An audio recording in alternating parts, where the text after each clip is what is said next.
In 1838, an English explorer, hacking his way through dense Indian jungle, discovered these beautiful temples. But as he got closer, he was appalled by what he found. He had discovered the lost erotic temples of India, temples which even today are shrouded in secrecy.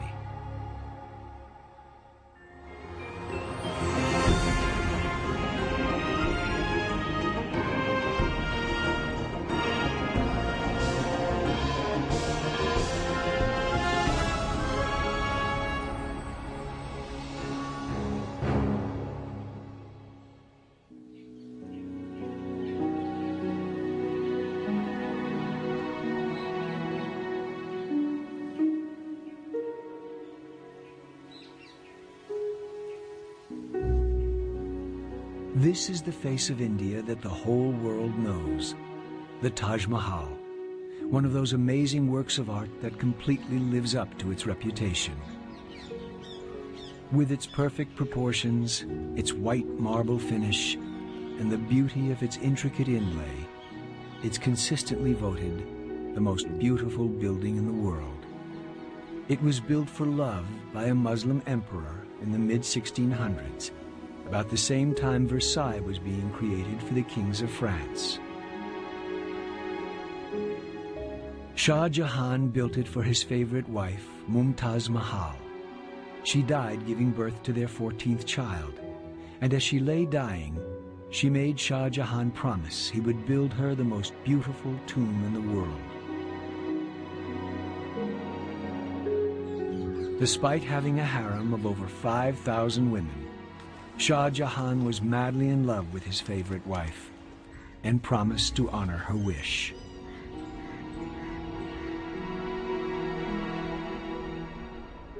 The emperor collected gems, so his craftsmen carved gemstones into flowers and shapes, carefully slicing thin sections of jade, lapis, amber, jasper, and amethyst, and then inlaying them into the white marble.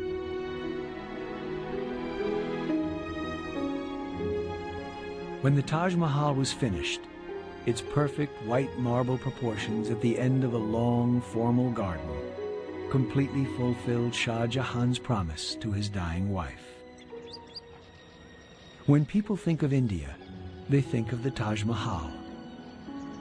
But there is a more ancient, secret India, hidden deep in its tropical jungles, where one of the greatest building efforts in human history produced thousands of strange and mysterious temples. But today, they are lost and forgotten.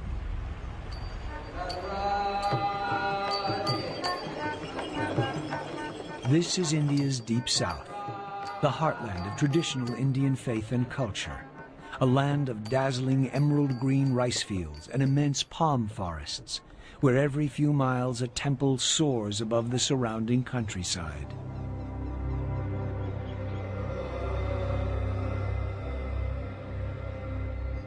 Here, over 1,000 years ago, one of the greatest kings of India, Raja Raja the Great, embarked on one of the largest building programs in the history of mankind that still continues to this day.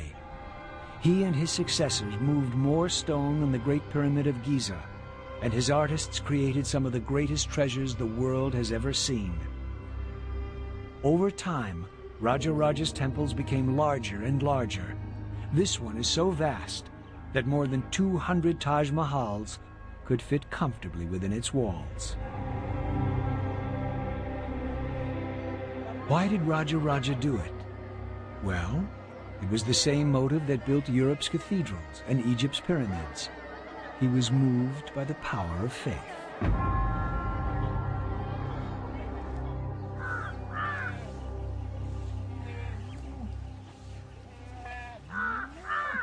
This is a land with almost as many gods as people.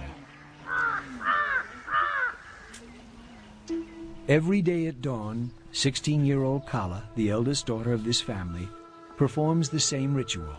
As the sun rises, she draws intricate designs with colored rice flour outside her front door to bring good luck.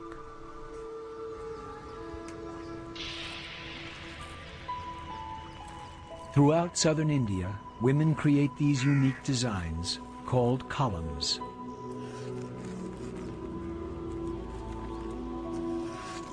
A column is not meant to be permanent, though, and the colored rice flour is dispersed throughout the day, only to be renewed the following morning. The rice flour goes to feed the ants and insects. Hinduism believes all life to be sacred. Even the humble insect has its place. In the larger temples, hundreds of priests carry out the thousands of religious tasks necessary to keep the gods happy. But these are not the gods of the West. Here, the priests are worshipping a phallic symbol, a stone lingam found in thousands of Indian temples. The West has never understood this erotic side of the Hindu religion, with its lingams, naked sculptures, and many-faced gods.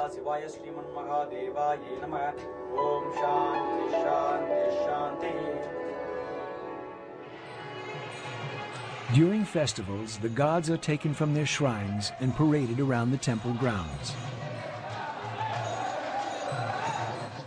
At the end of the day, their costumes are changed, and they are put to bed for a few hours' rest. Indians believe that if these rituals are performed correctly, the gods will favor the villagers, cure their ills, protect their harvests, and bless their lives. For any religion to flourish, it helps to have friends in high places. But for Hinduism, with its vast temples and thousands of priests, it is absolutely essential. So India was lucky to have in Raja Raja the greatest patron of arts in all its long history.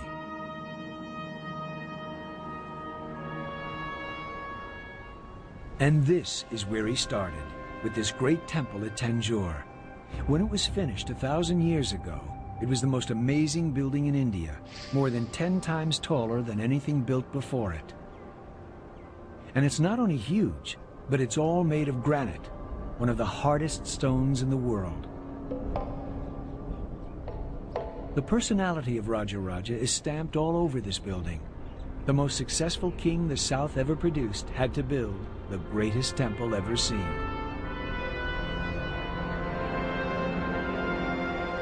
The inner shrine under the large tower contains a large phallus, a lingam, 12 feet in height and 5 feet in diameter. The lingam is the symbol of one of India's most powerful and popular gods, Shiva. Every day, priests wash and dress the lingam, pouring milk and other sacred potions over the stone. The lingam stood for the power and fertility of the king. So Raja Raja, as one of India's most powerful kings, created one of India's largest lingams. Until recently, we had no idea what the great king looked like. But then archaeologists made a sensational discovery. They found a narrow passageway running around the central shrine that had been sealed up and forgotten hundreds of years ago. When the excavators peered in, they found its walls covered with unique paintings from the time of Raja Raja the Great.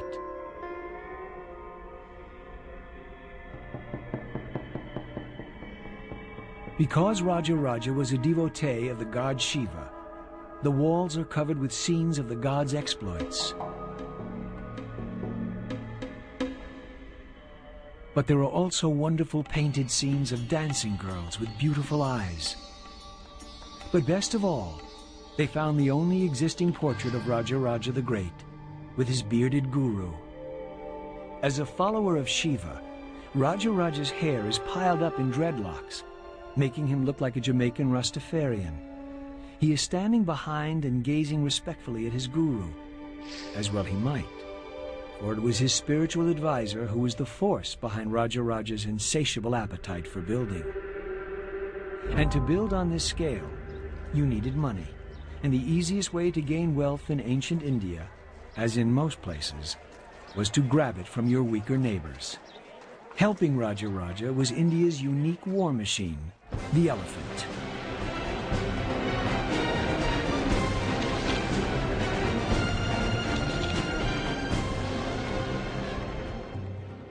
Here in the jungles of southern India, Raja's men searched for wild elephants.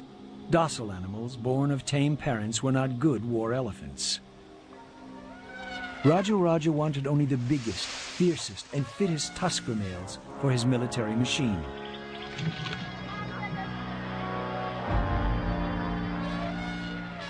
A stockade was constructed by up to 1,000 elephant trainers, or mahouts.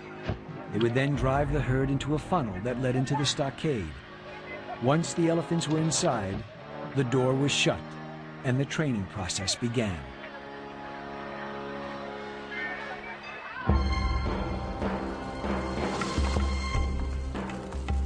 As recently as the 1960s, great elephants were taken from these foothills, using the same methods as in Raja's day.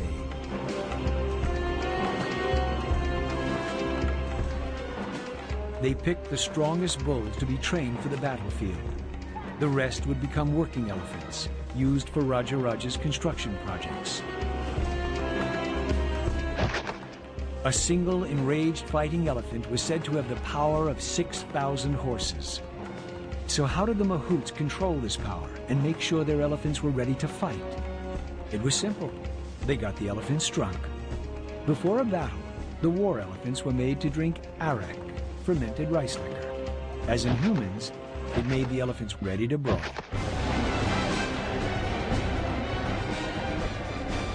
They could literally slice their way through the opposition with razor-sharp blades attached to their trunks. From atop the elephants, spear throwers, archers, generals, and even the king would rain death around the heads of the enemy. But how do you take a wild elephant and make it into a fighting machine?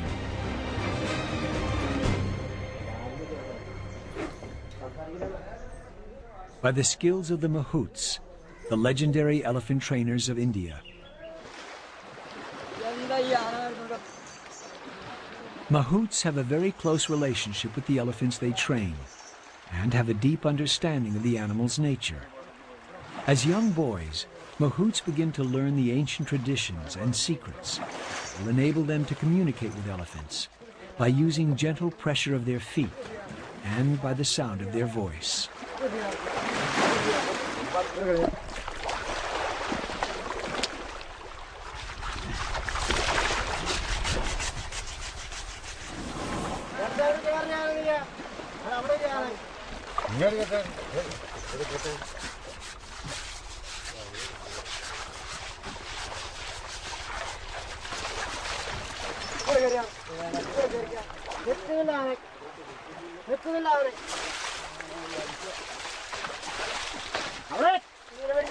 Elephants are very intelligent animals and can perform complicated tasks with amazing dexterity and strength. Raja wanted every elephant he could get his hands on. He was one of the most ambitious kings the world has ever seen. No one had ever built higher in India until Raja's great temple at Tanjore. In only a few years, hundreds of thousands of tons of pure granite, one of the hardest stones in the world, were hacked out of the earth to build his dream temple. The quarry that provided the granite for the temple was over 50 miles away. So how did they move this huge amount of granite 1,000 years ago?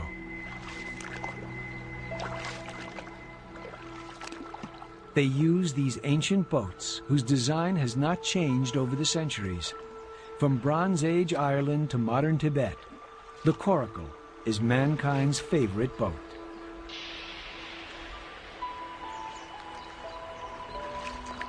All you need is some flexible wood and animal hides.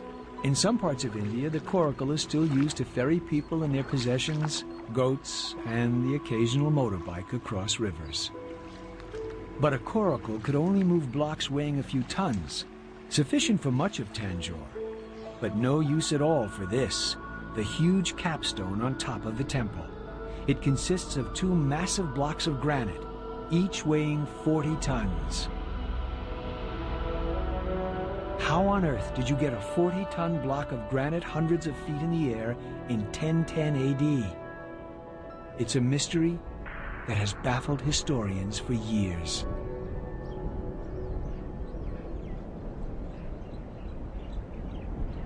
The exotic lost temples of India are as full of mystery today as they were when Western explorers first stumbled onto them over a century ago.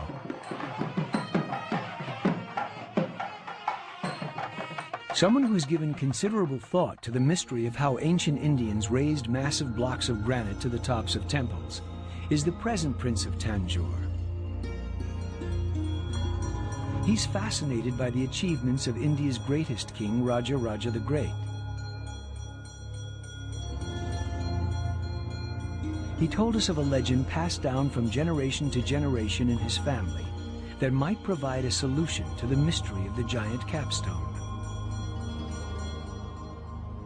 He directed us to the area of the town where family tradition spoke of the remains of an ancient ramp. After searching the area, we found what clearly looks like an ancient ramp, with a gentle 6-degree slope pointing towards Tanjore Temple, which stands just over a mile from this spot. A ramp from here, with this gentle slope, would exactly intersect the top of the Tanjore Shrine, 216 feet in the air.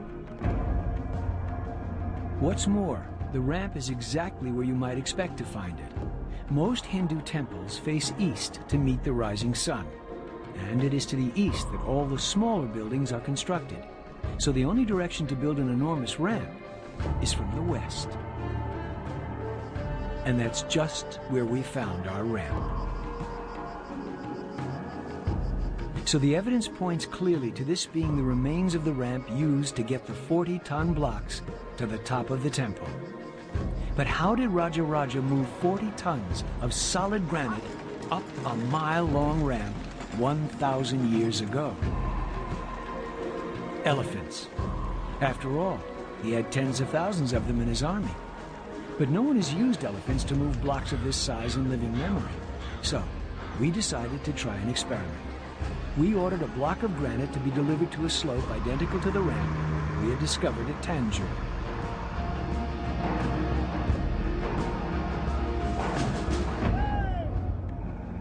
The block only weighed 25 tons, not 40, because that is the maximum weight you're allowed to transport on Indian roads. Even this weight took 3 days and 3 nights to travel the 200 miles from the quarry.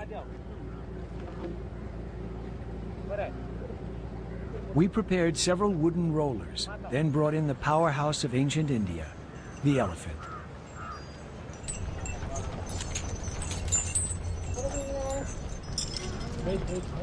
The elephants moved into position to both push and pull the block.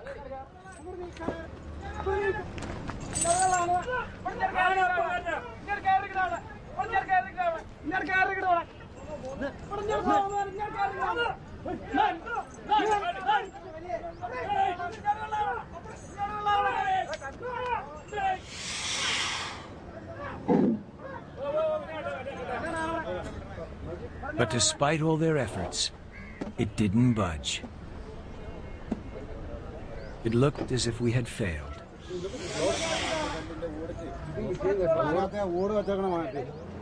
But one of the men who was handling the elephants noticed that one of the logs wasn't completely round.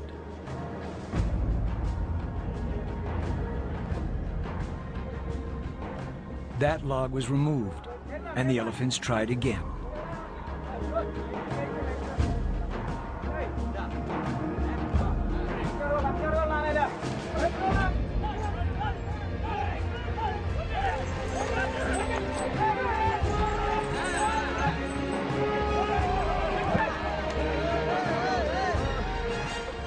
Success.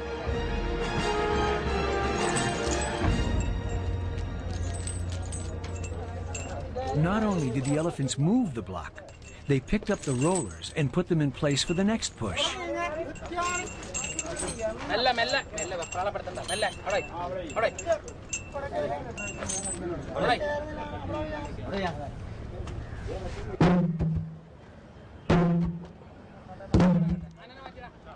Our experiment showed how it was possible for Raja Raja and his architects to move giant stones to the summit of his temple. But how did they cut the stones in the first place? Remember, this temple is built almost entirely of granite, one of the world's hardest stones. How did Raja Raja's workers 1,000 years ago shape and carve this immensely hard stone using only primitive tools?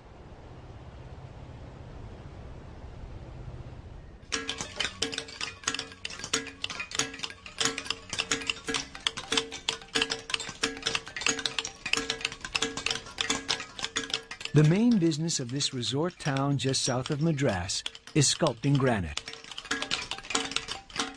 This statue of Hanuman, the monkey god, will take a sculptor and his team of 10 men more than 6 months to complete. These sculptors have the benefit of steel tools.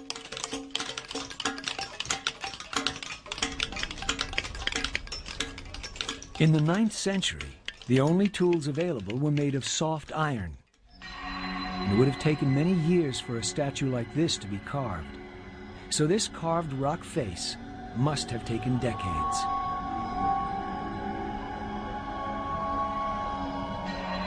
Known locally as Arjuna's penance, this granite carving tells a universal story.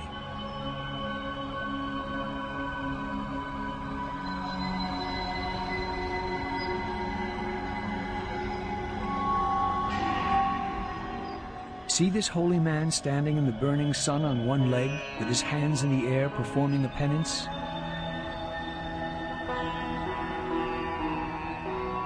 The artists clearly had a sense of humor, though. At the bottom of the wall is a little cat, holding the same difficult pose. Some mice, impressed by his piety, have come to worship him as a saint. One even has his paws clasped in prayer. Every Indian knows what happens next. The cat eats the mice. The sculptor is warning of the dangers of false prophets.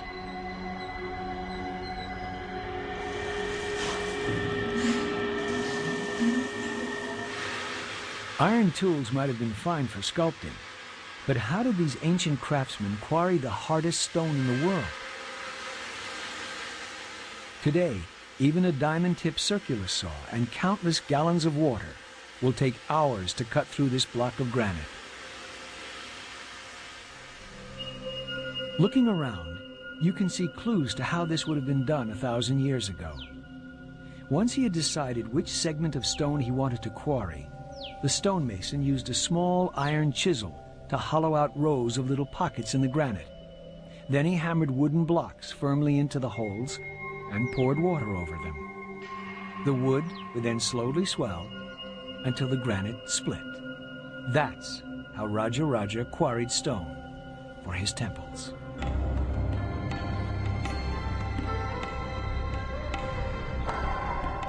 During Raja Raja's lifetime, millions and millions of tons of granite were cut and transported, because Tanjore was only one of the many temples he and his family built.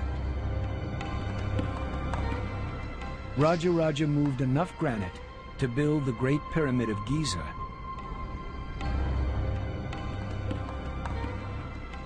What was the driving force behind this building frenzy? Religion. You see, as a king, Raja Raja was in a terrible bind. On the one hand, his religion told him not to kill, but on the other, as a successful king, he was supposed to make war on his neighbors. And so he was responsible for the death of hundreds of thousands of his enemies.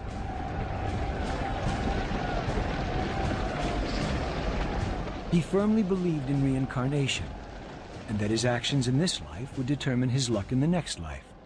So given the blood on his hands, he might come back as a worm, or even worse.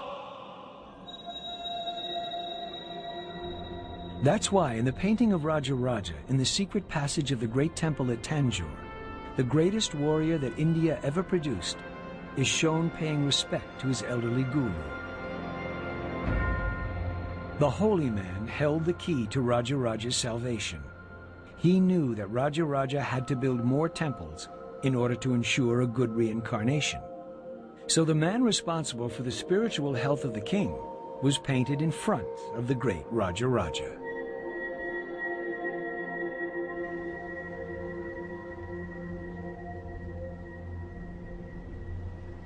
Even for a king as rich as Raja Raja the Great, building a new temple was an expensive operation. It wasn't just the building, it was the upkeep. An Indian temple employs thousands of people.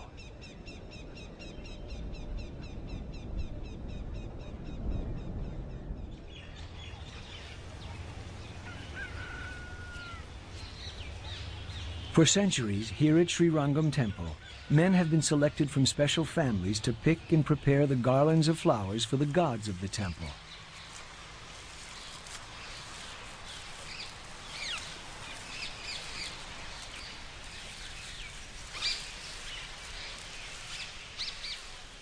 "58-year-old Ramanuja can never marry and must maintain a vow of silence as he prepares garlands for the gods. Every day he rises before dawn to start picking the many sacred flowers. String is strictly forbidden, so he uses fiber from dried banana trees to tie the garlands together. Up to 40 garlands a day for 20 gods and saints are produced in this little room, which no one except Ramanuja and the other garland makers can enter.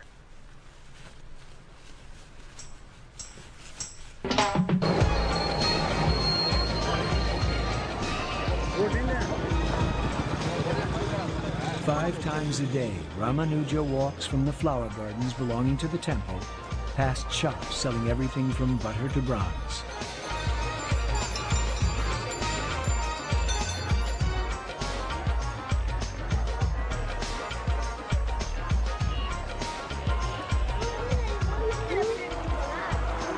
It's a huge, bustling city of 50,000 people, and all of them depend on the temple for their livelihood.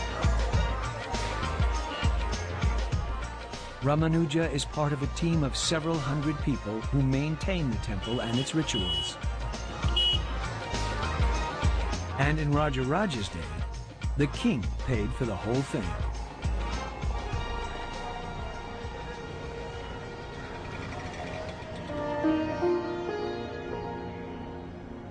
At the end of his journey in the heart of the temple, Ramanuja hands over his garlands to the priests.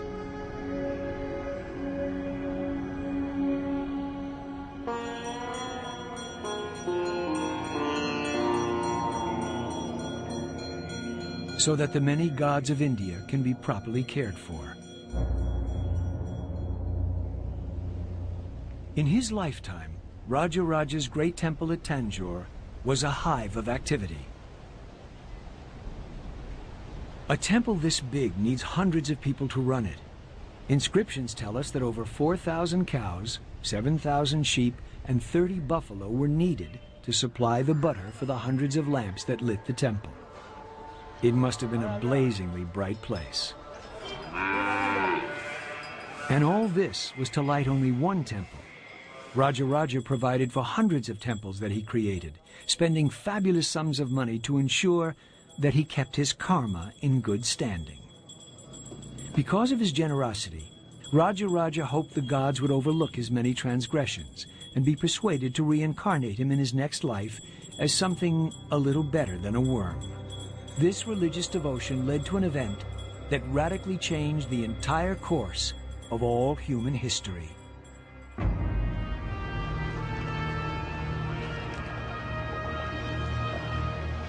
One of the best-kept secrets of the lost temples of India is that Indian kings like Rajaraja were as important to world civilization as the ancient Greeks. Indian traders rode the monsoon winds to Southeast Asia and beyond, bringing their gods, art, and architecture.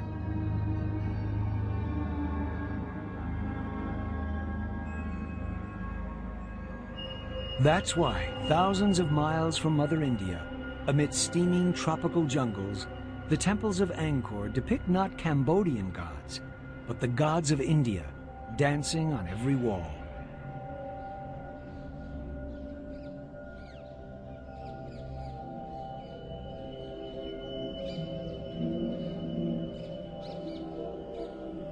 Not only did the traders bring new religions to distant parts of Asia, they also carried with them some of the greatest art ever created, the incomparable religious art of India.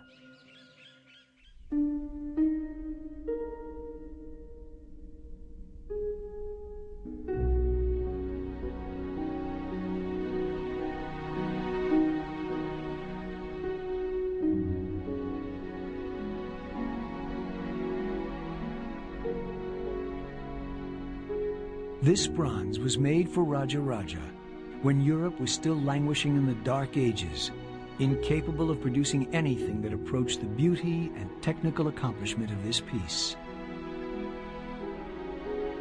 It is the Lord of the Dance, Shiva as Nataraja, simultaneously crushing the dwarf of ignorance underfoot, beating the drum of creation, unleashing the fires of destruction, and finally raising one hand in assurance, telling us to fear not.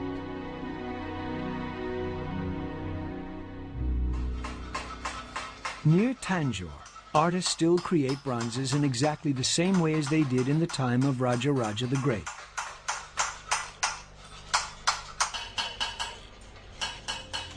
Ramalingam, a 7th-generation master bronze caster, prepares the wax figure for the first stage of this age-old process.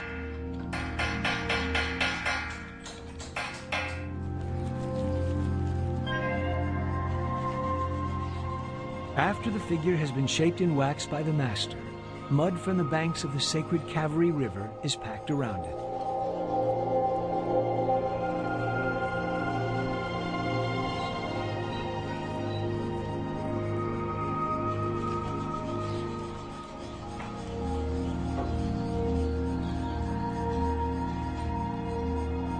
The mud cast is left to dry, then slowly heated until the wax melts completely.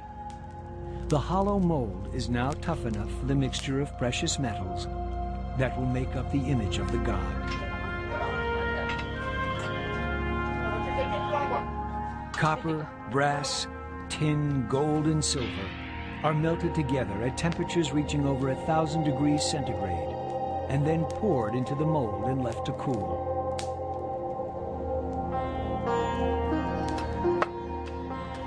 Once cool, the mold is broken, revealing the icon that is then given finishing touches by Ramalingam's assistants. Every single bronze statue is a unique piece, intended to bring the people closer to God. Ramalingam says, the beauty of the classic bronzes of Raja Raja's time is because of their liberal use of gold. Nowadays, the temples that commission bronzes have much smaller budgets.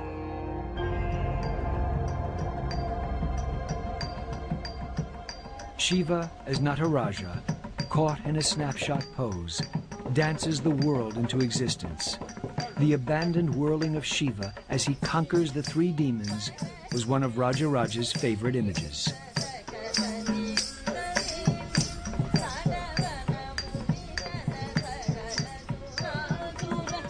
A temple without dancers would have been like a football team without cheerleaders.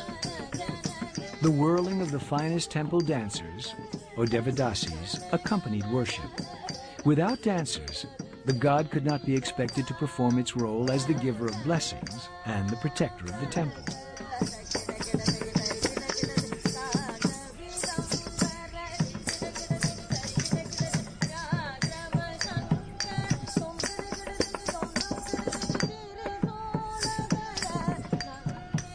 A Devadasi, or servant of God, in the days of Raja Raja, was a member of a cultural elite. These beautiful women could dance, sing, act, compose poetry, and paint. In his many temples, Raja Raja supported tens of thousands of these brilliant women. But no golden age lasts forever.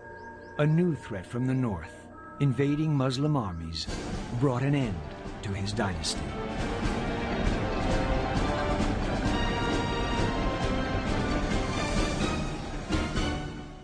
All over the south, in the tens of thousands of Hindu temples, desperate measures were being carried out.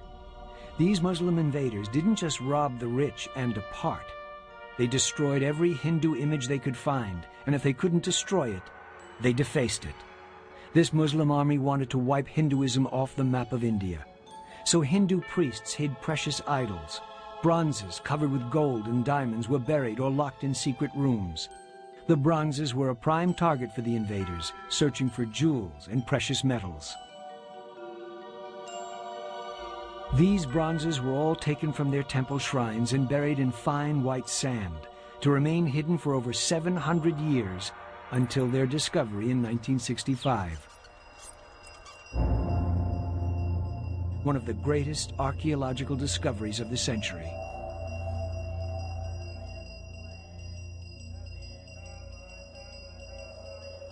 This room, hidden in the recesses of one of Tanjor's smaller and more obscure temples, was full of stone idols collected from other temples and stored here. The room was then sealed and forgotten. When it was rediscovered hundreds of years later, no one knew which idol belonged where, so they have stayed here ever since. The Muslim invaders never managed to suppress the Hindu religion, only loot its treasures. Southern India shrugged off the Muslim invasion and rose again to yet more splendid heights.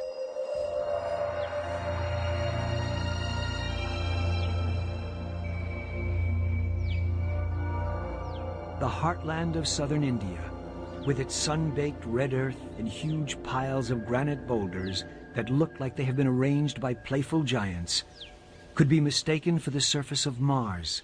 But amazingly, a great Indian city once flourished here, and its inhabitants looked back to the golden age of Raja Raja and built a celestial city beyond anything even Raja Raja had imagined. Centuries after Raja Raja's temples had been swallowed by the jungle, a new mysterious holy city rose on a barren plain in southern India called Vijayanagara, the City of Victory. It was founded in 1350, and within 30 years, the city was larger than any other on Earth, with a population 50 times greater than medieval London or Paris.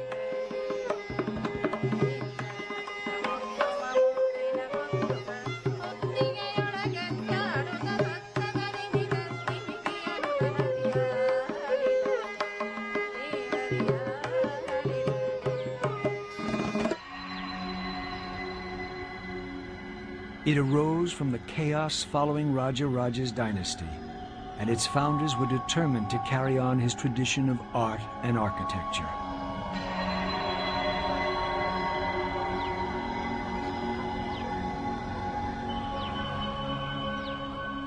The carved granite murals created for their court show us the lifestyle of the rich and famous.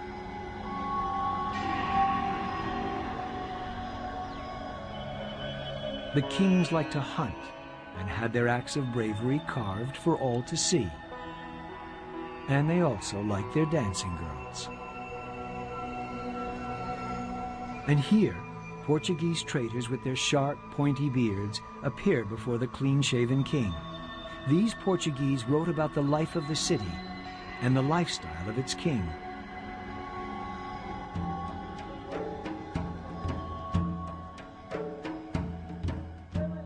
The king allowed the Portuguese traders to witness his morning routine. Every day he would drink a pint of oil and rub some more oil into his skin. Wearing only a loincloth, he would exercise with his sword and wrestle for a time with his favorite opponent.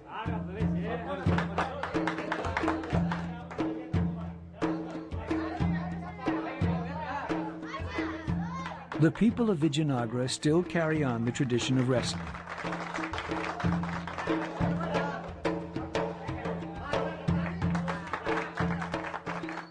Though in the modern version, the idea is to hold your opponent up in the air for more than 3 seconds to secure a victory.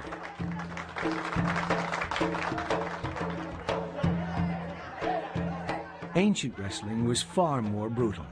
The Portuguese wrote of blows so severe as to break teeth and put out eyes and disfigure faces, so much so that here and there men are carried off speechless by their friends.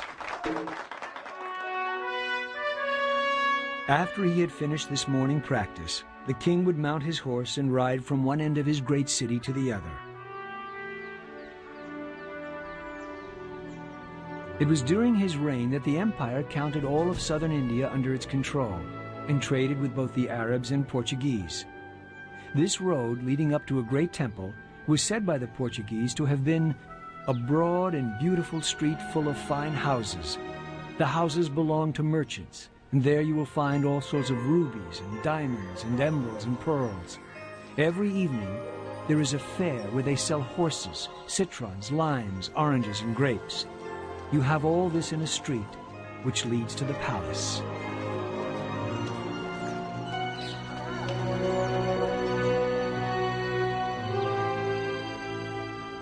In the heat of a southern summer, life at Vijayanagara was only made bearable by water tanks, the swimming pools of ancient India.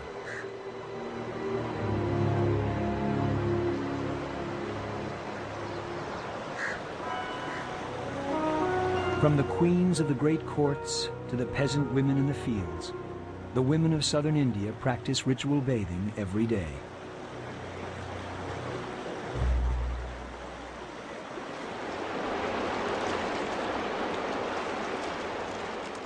This is where Europe learned that it might be a good idea to take a bath more than once a year.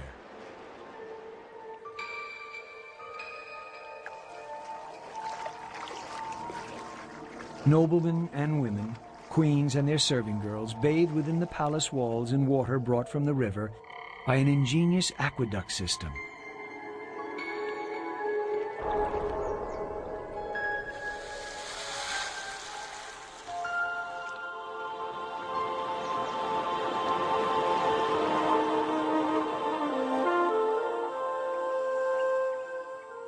The City of Victory is literally covered in game boards. Carved everywhere on boulders, the floors of temples and palaces, are dozens of games. So it's not surprising that chess was invented in India.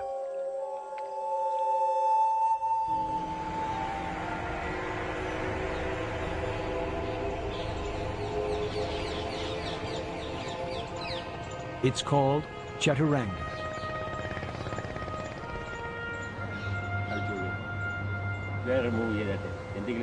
This is the game that the kings of Vijayanagara played to sharpen up their battlefield skills. Check. The elephant piece was the castle of today's game, and the most powerful piece. It can move in all directions and even leap over weaker pieces.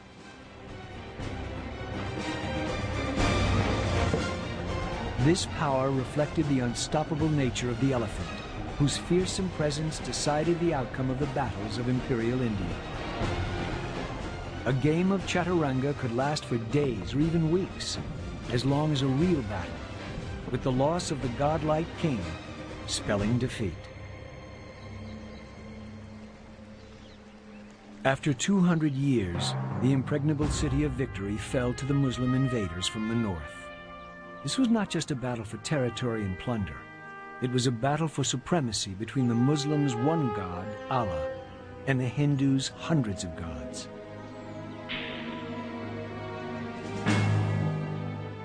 The Hindu general was beheaded on the battlefield, and the battle was over.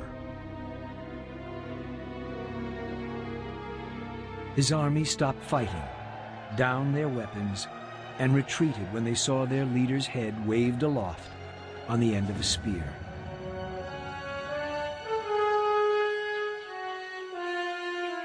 The city was literally torn apart. To this day, it has never been resettled.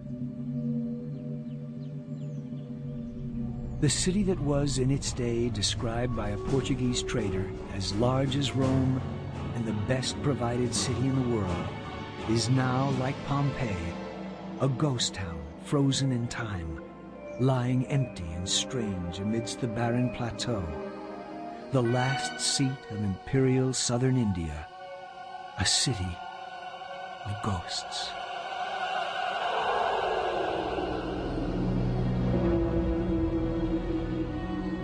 But the South rose yet again, and conscious of the traditions of Raja Raja the Great, built ever larger and more beautiful temples, the jewel of which is Madurai, the grandest and most graceful of all India's temples.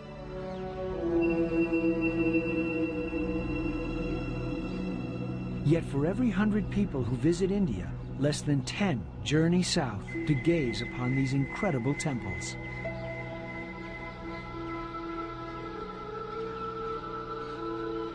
The central shrine was the home of the gods, and it was considered incorrect to build anything other than a modest but often gold-plated roof over the shrine. So since the central shrine couldn't be enlarged, the rest of the temple began to get bigger and bigger.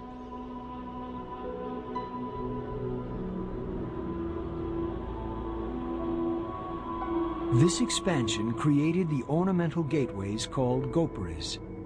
Now they took wing and soared to unprecedented height and glory. The ones at Madurai are particularly graceful and crowded with sculpture. One gateway has more than 1,000 individual statues on it.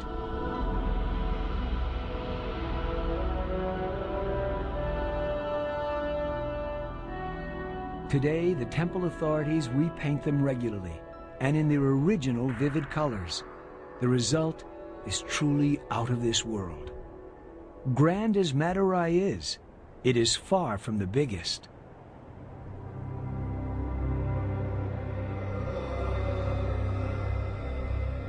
That title goes to Sri Rangam, which is so vast that it could comfortably hold the Kremlin, the US Senate buildings, and the Houses of Parliament, and still have room for the Palace of Versailles and St. Peter's in Rome.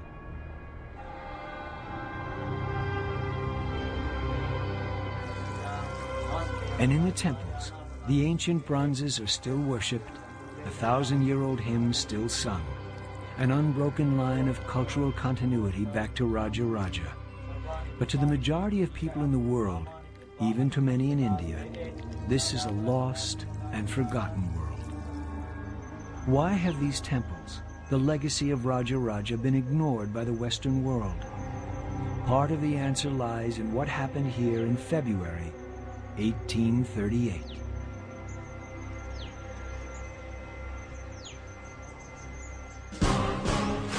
The lost temples of India were discovered in February 1838 by a British Army officer called Captain Burke.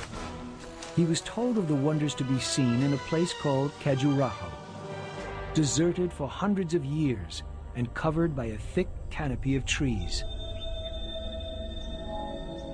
The trouble started when he came close enough to see what was on the walls.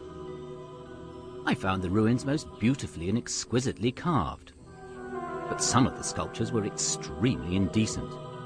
The religion of the ancient Hindu could not have been very chaste. The temple walls are covered with scenes of group sex, aroused males and eager females. It is not exactly what the average Christian expects to find on the walls of a house of worship. In the Hindu religion, however, things were very different. One of the many goals in Hinduism was the pursuit of love, and they saw nothing wrong with portraying the pursuit of sexual love on their temple walls.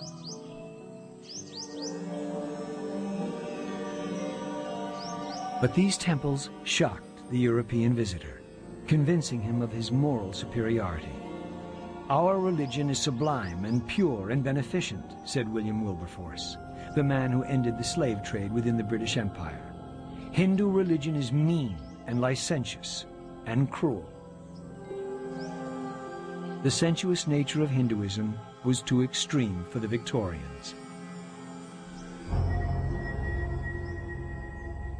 The erotic temple sculptures and the lascivious activities could not be mentioned in mixed company.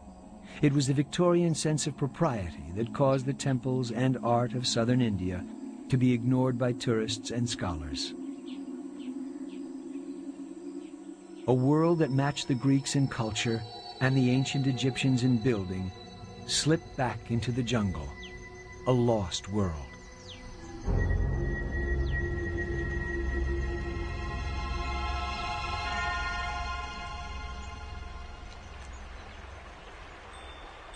The Europeans in India may have found Hindu gods and temples strange and uncivilized, but they admired and felt comfortable with the architecture of India's Muslim overlords and their one god, Allah. No many-armed monstrous idols here, no highly erotic sculpture, no dark sanctuaries with half-naked priests worshipping phallic stones. Here was an architecture that appealed to the European mind, full of graceful Gothic arches in white marble, Here they found buildings that matched their idea of what the mysterious East should be like. So it is the northern Indian monuments that most tourists visit. The Hindu South is still firmly off the travel plans of most visitors to India. Despite its contribution to Indian and world civilization, the legacy of Raja Raja the Great has been ignored.